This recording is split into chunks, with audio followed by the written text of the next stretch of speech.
Olá, tudo bem? Estou aqui para conversarmos sobre o concurso do Grupo Hospitalar Conceição, que será elaborado pela banca Fundatec. Então vamos falar sobre aqueles tópicos que a banca mais aborda, que a banca mais trabalha. Eu chamo de mimosas de prova.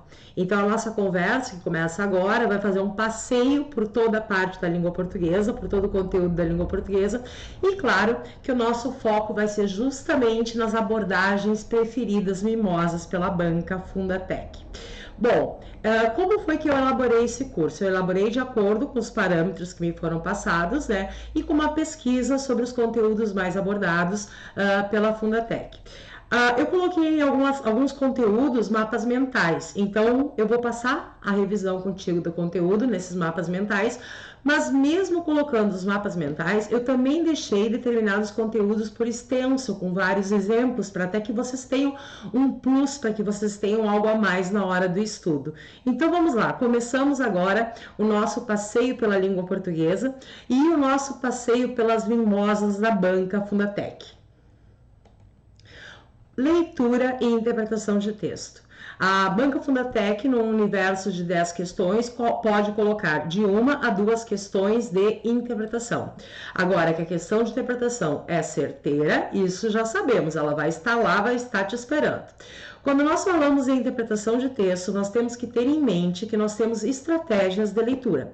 A banca, quando elabora uma prova, elabora uma questão, ela não elabora no achismo, ela elabora justamente usando essas estratégias de leitura para que ela possa diferenciar o leitor atento do leitor inocente. Então, são essas estratégias de leitura que a gente vai ver agora. Então, vamos lá. Quais são as estratégias de leitura? Eu costumo dizer, né, que nós temos que seguir um roteiro da interpretação de texto. Porque muitas vezes me perguntavam assim, quando eu falava em interpretação, mas professora, por onde eu começo? O que eu faço primeiro? Eu leio a questão primeiro, eu leio o texto primeiro, por onde começar?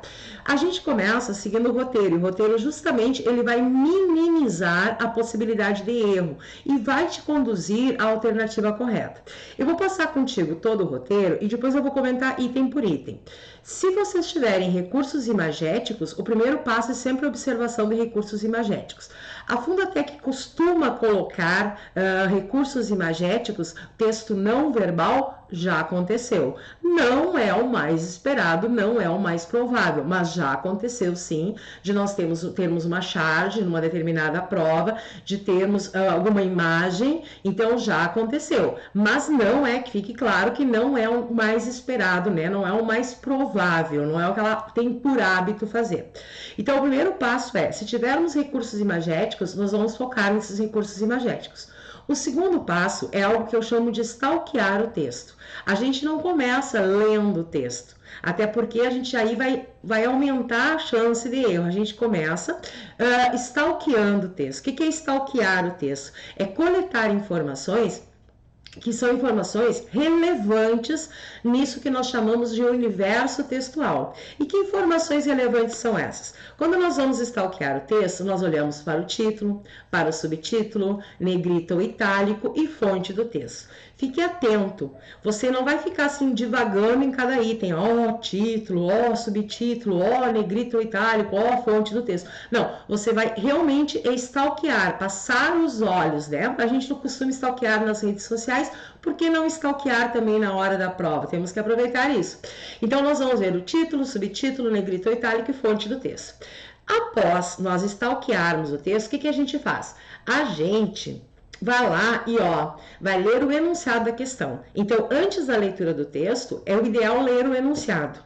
Quando nós temos uma questão de interpretação ou duas questões de interpretações, nós lemos primeiro o enunciado. Por quê? Quando nós formos para a leitura do texto, nós já vamos saber o que nós estamos procurando. Nós já vamos saber a delimitação desse enunciado, o que esse enunciado me pediu, o que essa questão quer de mim. Então, isso faz com que a leitura textual ela seja mais eficiente. Então, primeiro a gente lê o enunciado e depois a gente passa para o texto.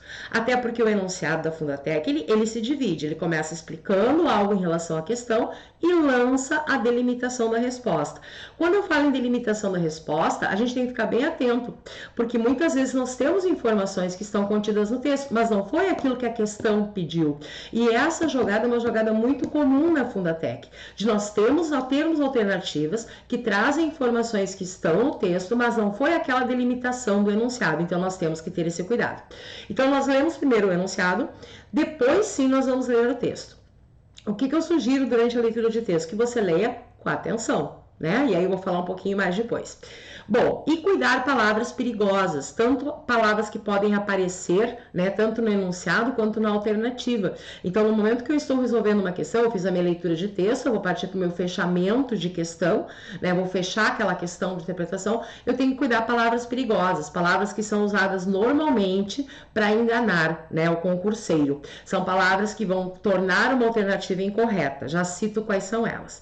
E aí, sim, nós temos também que fugirmos dos pecados textuais, porque nós temos alternativas que apresentam pecados textuais, e eu vou te explicar daqui a pouco quais são eles, e localizar a prova. Então, esse é o nosso roteiro, ó, recursos imagéticos, vamos stalkear o texto, vamos ler o enunciado, depois vamos partir para a leitura de texto, vamos, então, começarmos o fechamento da questão, e para fazermos o fechamento da questão, nós vamos justamente cuidarmos das palavras perigosas, cuidarmos das alternativas que apresentam pecados textuais, e sempre achar um elemento comprovatório.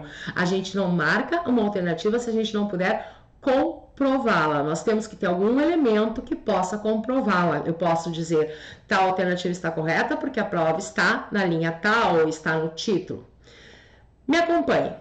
Se vocês tiverem, se por acaso a prova de vocês apresentar algum recurso imagético, uma imagem, uma charge, fiquem atentos, tá? Porque a imagem também é informacional. Imagem é chamado de texto não verbal e tem a mesma importância que o texto verbal.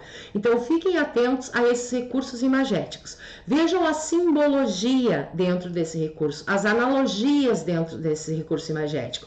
Então, por exemplo, um homem de terno, o que ele pode simbolizar? Poder, formalidade, e tudo isso é importante a gente coletar na informação da imagem. Então, a gente não olha a imagem achando que ela é meramente ilustrativa, porque ela não é. Ela é informacional e eu tenho que aproveitar essa informação. Então, cuida da simbologia. Se aparecer numa imagem um tubarão, por exemplo, o que um tubarão simboliza? Um perigo. Então, a gente tem que coletar essa informação. Cuidem as expressões faciais e corporais também, porque o corpo fala e na imagem o corpo fala. Se eu tenho uma imagem de uma pessoa assim, eu tenho numa situação de desconforto, numa situação de subjugo, então eu tenho que coletar essa informação textual, porque ela é importante. E sempre o cenário, né, em que a imagem se dá, se é numa praia, se é num escritório, porque isso também é informação. Então, caso vocês tenham, né, recursos imagéticos, que não é um tiro certeiro, não é aquele mimoso de prova, vocês vão aproveitar essa imagem como informação, cuidando sempre as analogias, cuidando sempre as simbologias, as expressões faciais e corporais e o cenário no qual se dá essa imagem. Bom, agora já entrou no terreno Fundatec. Como assim entrou no terreno Fundatec? Isso aqui é fundamental que vocês cuidem. É fundamental que vocês peguem o texto e que vocês comecem a stalkear. Vocês cuidem o título, sabendo que o título ele é a ideia principal, porque todo o texto ele é constituído por uma ideia principal, que é o eixo textual, e ideias secundárias que vão desenvolver a ideia principal, né? Que auxiliam no desenvolvimento da ideia principal. Então, quando você olha o título, você tem que ver o título como ideia principal. A Fundatec normalmente coloca o título, deixa o título no lugar dele, que é lá em cima. Pode acontecer, e aí é bom ficar atento, pode acontecer desse título ser deslocado e levado para baixo. E aí você olha e pensa assim, ah, não tem nem título. Tem sim, só que está embaixo. Mas o habitual, né, na Fundatec, é eles deixarem o título lá em cima. Então, saiba que ali no título você tem uma informação relevante, você tem a demarcação da ideia principal. Então, no momento que você olha o título, dê o valor que ele merece. Caso tenhamos subtítulo, o que nós temos que enxergar no subtítulo? Que nós temos uma informação relevante, que nós temos um organizador textual, porque quando eu tenho, por exemplo, um texto dividido em vários subtítulos, Esse subtítulo está funcionando como o quê? Como um organizador textual. Aqui nesse fragmento eu vou falar disso, nesse fragmento eu vou falar disso, nesse fragmento eu vou falar disso. São coisas diferentes. Então, por exemplo, digamos que eu tenho um texto que fala sobre alimentação, o título é alimentação. Aí eu tenho delimitações, café da manhã, almoço e jantar. Então, aquele subtítulo, ele me traz a ideia secundária, que vai me ajudar a desenvolver a ideia principal, e ele organiza a escrita. Então, eu como leitor, eu como concurseiro, no momento que eu vejo isso, eu já organizo a minha leitura de texto. Porque eu vou colocar assim na minha cabeça. Bom, eu tenho então um texto que fala sobre alimentação, mas não é qualquer alimentação. São as principais refeições. É o café da manhã, é o almoço e é o jantar. Então eu tenho que usar esse recurso a meu favor. Então, veja no subtítulo uma ideia secundária, veja no subtítulo um organizador de texto e veja no subtítulo uma informação relevante ao ponto de ter merecido aquele espaço de destaque. Informação em negrito ou itálico. Informação em negrito ou itálico, ela está em negrito principalmente, tá? Porque ela é relevante. Se ela é relevante, se ela é importante dentro daquele universo, eu tenho que dar a importância merecida. Então, eu tenho que olhar para ela, sabendo que ali eu posso estar coletando uma informação que pode me conduzir a uma alternativa correta, ou ser a informação, ou ser a alternativa que vai me conduzir a uma alternativa correta, ou ser a informação que vai fazer o fechamento da questão. Porque ela pode, de maneira parcial ou total, me levar à resposta correta. Então, eu tenho que ter esse olhar para a informação, principalmente em negrito. Ela foi destacada porque ela é relevante neste universo. Bom, temos também a fonte do texto. E aí a fonte do texto, ela nos diz com que universo textual nós estamos trabalhando. Se nós estamos trabalhando com um texto que é objetivo ou um texto que é subjetivo. O que é um texto objetivo? Né? É um texto, uma notícia, por exemplo, é um texto objetivo. Um fragmento de um livro técnico é um texto objetivo. É um texto que tem foco no quê? Foco no referente, foco na informação, que faz uso de linguagem padrão, aquela linguagem que está de acordo com a normativa. E o foco dele é no referente, o foco dele é na informação. Então, por exemplo, um texto expositivo, ele é um texto com foco, sobretudo, no referente, na informação que está sendo, no argumento que está sendo colocado. Ele faz uso de linguagem padrão. E as palavras são empregadas, sobretudo, de maneira denotativa, com valor do dicionário, aquele valor usual, previsto, restrito. No entanto, se eu tiver um texto de caráter subjetivo, um texto literário, um conto, uma crônica, eu já tenho um outro universo textual. Eu tenho uma intencionalidade lúdica de divertir, de conquistar, de encantar o leitor, né? Eu vou trabalhar com subjetividade, com a liberdade artística, com a liberdade criativa. As palavras podem ser usadas sim e por que não, de maneira coloquial. Aquela linguagem que não tem obrigação com a normativa, que não tem obrigação com a variante padrão, cheia de abreviação, tá, tô, pra, pro, abreviação de tá, de tô, de pá, de para e de para o. Então, isso é uma linguagem mais coloquial e que também foge à normativa, porque a intencionalidade aqui é uma intencionalidade lúdica, é uma intencionalidade criativa. E a linguagem pode ser usada de maneira figurada, de maneira conotativa, né? De acordo com o contexto, ganhar uma nova significação. Então, fique atento a isso. A Fundatec, tá? Ela costuma trazer textos argumentativos que trazem posicionamento, mas que tem foco no argumento, foco no referente, que é a informação, usa sobretudo linguagem denotativa, com alguns fragmentos de linguagem coloquial, mas é um texto sobretudo argumentativo. Esse é o habitual da Fundatec. O enunciado. Quando nós lemos o enunciado da questão, como eu falei anteriormente, nós temos que lembrar sempre que ele é explicativo e delimitativo. Ele começa com uma explicação e traz uma delimitação do que ele quer como resposta. Então, é importante que você case pergunta, resposta, pergunta, resposta, pergunta, resposta. E essa minha fala, tá? Ela é extremamente relevante porque, como eu disse anteriormente, muitas vezes você tem uma informação numa alternativa que até está no texto, só que a questão não está perguntando por aquilo. Então, tenha muito cuidado com a delimitação da pergunta. Isso é fundamental para que você marque uma alternativa correta. Então, case sempre pergunta, resposta, é o casamento indissolúvel da língua portuguesa, que é pergunta e resposta. Na hora de ler o texto, né? Na hora de ler o texto, leia com calma o texto, não leia correndo. Já aconteceu de você ler o texto, chegar no final do primeiro parágrafo e pensar, meu Deus, não lembro de nada.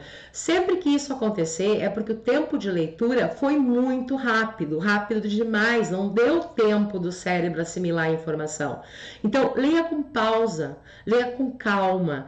E o interessante é que você sempre pegue parágrafo por parágrafo e puxe a ideia principal do lado. A Fundatec, ela costuma pegar textos agradáveis, textos de leitura agradável. Então é gostoso de ler o texto selecionado por eles.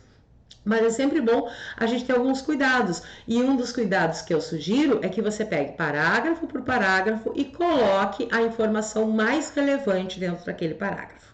Outra coisa, durante a leitura, sublinhe os elementos de coesão. Vá sublinhando já os elementos de coesão. Então, elementos de coesão, nós vamos conversar sobre eles daqui a pouquinho. Mas já é interessante que durante a leitura você vá sublinhando. Então, falou João, depois se referiu a João através do ele. Então, ó, já sublinha o João, sublinha o ele, já faz uma ligação entre os dois. Vai fazendo essa linha de referenciação, essa linha de substituição de uma palavra pela outra, porque isso é interessante e a Fundatec gosta desse tipo de questão que fala em elementos de coesão, elementos que estabelecem ligações dentro do texto, que criam uma linha imaginária dentro do texto de referenciação. Então, isso já é interessante de ir marcando, porque isso vai ser um facilitador na hora de responder esse tipo de questão. As palavras perigosas que vocês devem cuidar numa alternativa, que você tem que cuidar numa alternativa, palavras que vão abranger ou vão especificar, porque normalmente essa abrangência ou essa especificação se dá de forma errônea. Ela se dá justamente para enganá-los. E essa é uma estratégia muito antiga, mas que a Fundatec usa e que as bancas em geral usam ainda. Então, palavras como todos, como sempre, ou palavras que especifiquem só, somente, apenas. Quando surgem numa alternativa, confira com a informação textual, retome o texto e confira. O texto realmente diz que é só, o texto realmente diz que é somente, o texto realmente diz que é todos. Então, confira para poder descartar essa alternativa se ela estiver incorreta. E qual é a chance dela estar incorreta? Muito maior do que dela estar correta, porque provavelmente, digamos assim, 95% de chance de aparecer um só, um somente, um apenas, um todos, um sempre, um nunca, de que a gente tem uma alternativa incorreta e não correta. Então, fique atento a isso. E cuidado com essa palavra, tanto no enunciado quanto na alternativa. Porque normalmente quando ela aparece, e ela é mimosa de Fundatec, normalmente quando ela aparece, ela está numa alternativa incorreta. Então o texto diz, por exemplo, os alunos assistem a aula de português. Aí vão lá, a Fundatec vai lá, pega essa informação e diz que os alunos não assistem a aula de português, né? Então esse não, que é uma palavra pequena, que pode passar despercebido, é colocado para formulação de uma alternativa incorreta, então fique atento a isso, tá? E também esse jogo de palavras perigosas, como pode ser, não pode ser, é, não é. Então, entre alternativa e texto, é comum se fazer esse jogo. O texto fala pode ser, veja bem, quando falamos pode ser, o que nós temos? Uma possibilidade, nós não temos uma certeza. Aí a alternativa vem e fala que é, não é a mesma coisa. Então, nós temos que ter um jogo de certeza, certeza, possibilidade, possibilidade. Então, se o texto falar pode ser, eu tenho que ter uma alternativa que me traga a mesma ideia de possibilidade e não uma alternativa que me traga uma ideia de certeza, por exemplo. Então, eu tenho que ter esse cuidado entre a alternativa e a informação textual. Então, cuidado para ver se isso está casando. E quais são os pecados? Extrapolação e contradição. Não marque a alternativa que extrapola e ela será ofertada porque a Fundatec tem, né, tem por praxe ofertá-la, traz esse viés de oferta. Então, cuidado. O que é uma alternativa que extrapola? É aquela alternativa que traz uma informação que não está contida no texto. Então, é uma informação extra-texto, é uma informação fora do texto. Ela pode ser uma informação verdadeira, sabida por todos, conhecida por todos, mas aquele texto não disse isso. Então, eu não posso cometer a extrapolação. Assim como também não posso marcar alternativa que entre em contradição. Se o texto falar a Terra é quadrada, todo mundo sabe que a Terra não é quadrada, que a Terra é geóide. Mas você vai ter que marcar que a Terra é quadrada. Então não importa o que o texto diga, aquilo é uma verdade absoluta e indiscutível. Então a gente concordando ou não concordando, não é o momento. Nós vamos marcar como alternativa correta e beijinho. Fazer o quê? Tem que fazer. Então, não marque alternativa que entre em contradição, mesmo que você discorde daquilo que o texto está falando. E é importante que você só marque aquilo que você tiver um elemento comprovatório. Ah, eu vou marcar a alternativa A, mas cadê a prova para A? Ela tem que estar em algum lugar, ou ela vai estar no título, ou ela vai estar no subtítulo, ou ela vai estar na fonte do texto, ou ela vai estar no primeiro parágrafo, segundo parágrafo, terceiro parágrafo, em algum lugar ela tem que estar. Então, tenha muito cuidado, tá, com essa segurança, que isso na verdade é uma segurança para você. É uma segurança de que você está marcando a alternativa correta. Então, só marca aquilo que você puder provar como um elemento comprovatório. Cuide, né, durante a leitura de texto, com os adjetivos. É interessante que você está lendo seu texto, você percebeu um adjetivo, você já marca ele. Por quê? Porque o adjetivo é uma palavra que traz uma informação implícita. E a banca adora sobre informação implícita. Então, no adjetivo, nós temos uma informação implícita. Já digo para vocês como é que a gente tem que agir. Cuidado também com palavras desconhecidas. Não tranquem uma leitura de vocês porque vocês estão encontrando uma palavra desconhecida. Ah, meu Deus, eu não vou entender mais nada, eu não conheço essa palavra. Já explico como fazer. E cuidado também com as conjunções. Bom, vamos lá. O adjetivo é tudo aquilo que eu sou. Toda palavra que eu posso encaixar na frase eu sou, ela é um adjetivo. Por que é interessante nós cuidarmos dos adjetivos? Porque quando um autor faz uma escolha lexical do adjetivo, ele está trazendo o seu posicionamento. Então, no momento em que, por exemplo, Lia Luft escreveu um texto falando novidades assustadoras. Então, se ela colocou novidades assustadoras, ela está colocando o seu posicionamento no sentido de que as novidades, né, para ela, não são as melhores. Não, ela não gostaria de.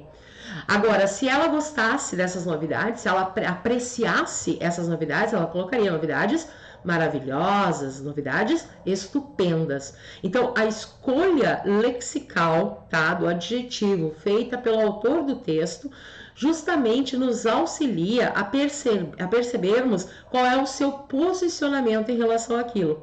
Porque se o adjetivo for apreciativo, é um posicionamento favorável. Se o adjetivo for depreciativo, é no mínimo, né, um posicionamento contrário, ou que tenha um certo estranhamento. Então, isso nos auxilia.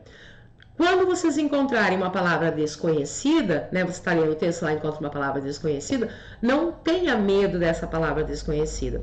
Quando nós encontramos uma palavra desconhecida, a gente sempre valoriza o entorno dessa palavra. Porque normalmente, quando há uma palavra que a banca sabe que não é conhecida da maioria, algo no seu entorno, algo na sua volta a esclarece.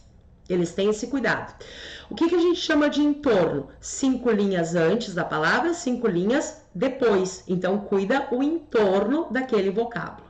É muito importante. Quanto à estruturação de texto. Como é que um texto se estrutura? Um texto se estrutura... Ah, eu não falei sobre conjunção aqui, porque eu vou falar sobre conjunção lá na hora de conjunção. Mas quando você está lendo o texto e você encontra uma conjunção, o que é ideal você fazer? Você sublinhar, você circular, puxar uma seta e escrever a ideia que ela estabelece. Então, por exemplo, está lendo seu texto e apareceu o mas, né? O mas é uma conjunção adversativa que estabelece uma ideia de oposição. Então, você vai lá, marca, puxa uma seta e escreve oposição. Porque depois isso faz diferença na hora de fazer o fechamento de questão. Você entender as ideias estabelecidas pelas conjunções. Mas sobre conjunção, a gente fala daqui a pouquinho. Bom, como é que um texto se estrutura? Qual é o tipo de texto que mais aparece na Fundatec? O texto argumentativo, aquele que traz um argumento, que traz um posicionamento. Esse texto, que é o texto mais comum, o texto mais habitual na Fundatec, como é que é a sua estruturação? Como é que é a sua estrutura de texto? Ele tem o primeiro parágrafo, que é um parágrafo introdutório. o último parágrafo, que é o parágrafo de fechamento, que é o parágrafo da conclusão. E aí, o que nós encontramos na introdução? Nós encontramos uma coisa que eu chamo de TT, o tema e a tese. O tema, que é o assunto do texto, então ele vai iniciar o texto com o tema, vai trazer um problema em relação àquele tema e vai trazer uma tese que ele defende para a solução daquele problema. Então, de maneira resumida, de maneira concisa, eu tenho na introdução o tema, o assunto do texto, e eu tenho uma tese que vai ser defendida ao longo do texto. Tá? Um problema em relação a esse tema e uma tese que vai defender uma solução. Então, eu tenho na introdução o TT, tema e tese. Tema e tese, tema e tese. Depois eu tenho os parágrafos do meio, que são os parágrafos de desenvolvimento. Então, eu tenho, digamos que mais 2 parágrafos, eu posso ter até 3 ou 4, normalmente 2 ou 3. Eu tenho argumentos. Esses argumentos, eles podem seguir o mesmo viés ou podem seguir viés contrários. Então, eu posso ter um argumento que defenda o A, um argumento que defenda o B. Ou eu posso ter argumentos que defendam o A, só o A. Então, eu tenho parágrafos de desenvolvimento. Nesses parágrafos de desenvolvimento, nós temos as ideias secundárias, que vão ajudar a desenvolver a ideia principal. E para defender a tese, eu vou usar recursos argumentativos, que eu vou falar daqui a pouco quais são. E no último parágrafo, que é o parágrafo de fechamento, eu tenho o TP. O que é o TP? É o tema, é a retomada do tema e do problema que envolve esse problema, né? E do problema que está em torno desse tema. Uma proposta de intervenção, algo que vai propor algo para mudar esse problema, para resolver, solucionar esse problema, e um posicionamento final, que é a reafirmação da tese inicial. Então, veja, eu inicio um texto apresentando um tema, apresentando uma tese, eu defendo essa tese com recursos argumentativos, ideias secundárias ao longo do meu texto, e na conclusão, no parágrafo de fechamento, eu retomo o meu tema, eu aponto uma possível solução, né, para comprovar a minha tese, para comprovar aquilo que eu afirmei lá no início do meu texto.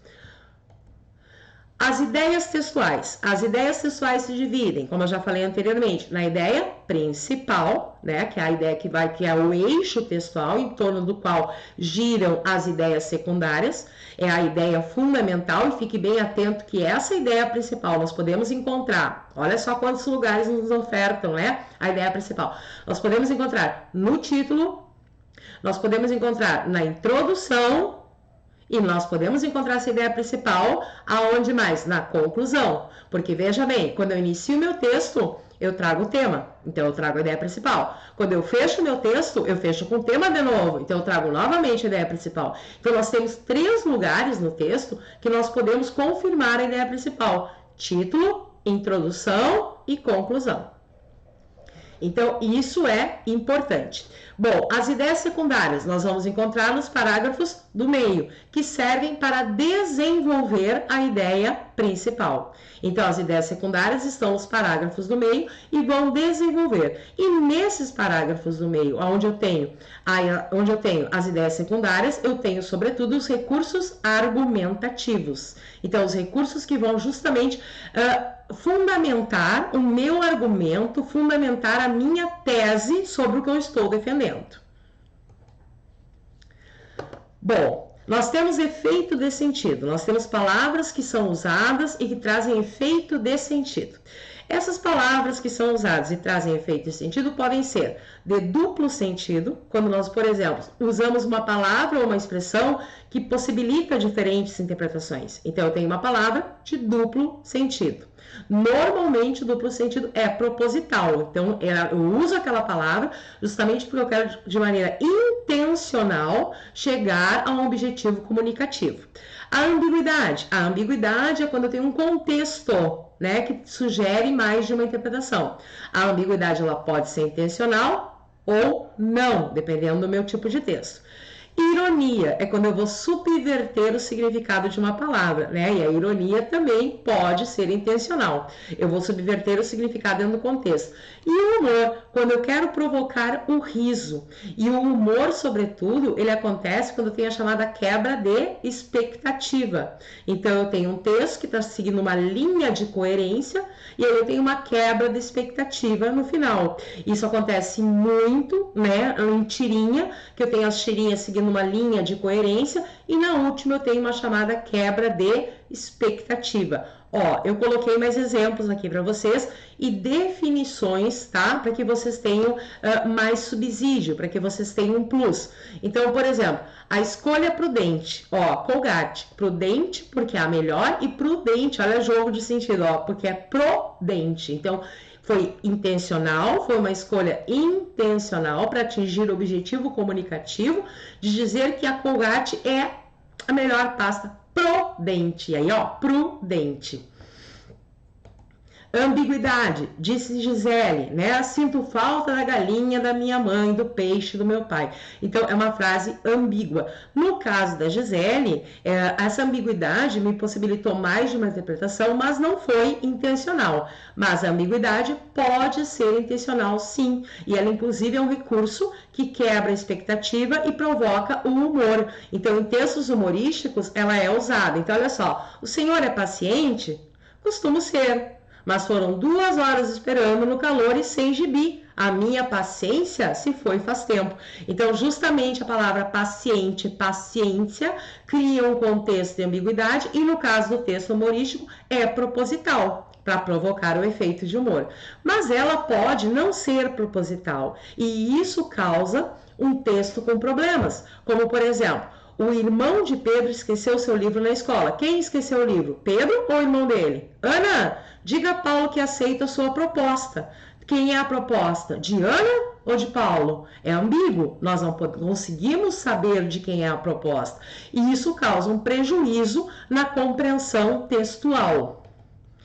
A ironia. A ironia é quando eu vou subverter o significado. Vou subverter o significado como? Modificando o significado da palavra. Então, quando eu digo assim, é legal, e a pessoa é mala, é chata, né? Esse legal, eu tô modificando o significado da palavra legal. Porque quando eu digo, é legal, não é legal. A pessoa é inconveniente, é cansativa. Então, eu tô subvertendo. Como aconteceu aqui na tirinha, meu pai recebe um salário justo, né? Muito justo. O justo não é de ser bem pago, bem remunerado, é justo de ser pequeno, apertadíssimo. E aí você vê que a ironia provoca quebra da expectativa, ó, apertadíssimo, provocando o efeito de humor, né? Que moço educado, entrou sem falar com ninguém, né? Não é educado como é que se entra num lugar, não se cumprimenta as pessoas. Vai ver se eu tô na esquina, né? Uma ironia. Como é que eu vou estar lá na esquina se eu estou aqui? Então, justamente, eu tô usando uma palavra, tô usando um contexto de maneira irônica. E o humor, né? O humor é para provocar o riso e se dá muito, e um recurso que se usa muito para o humor é a quebra de expectativa, é a quebra de coerência. Tem uma redação do Enem que o menino escreveu há muitos anos atrás, dizia assim: meu pai sofreu um acidente fatal, mas infelizmente, olha bem, mas infelizmente ele passa bem. Então, isso é uma quebra de expectativa, é uma quebra de raciocínio lógico, é uma quebra de coerência. Então, neste bloco nós ficamos aqui. Voltamos no próximo bloco.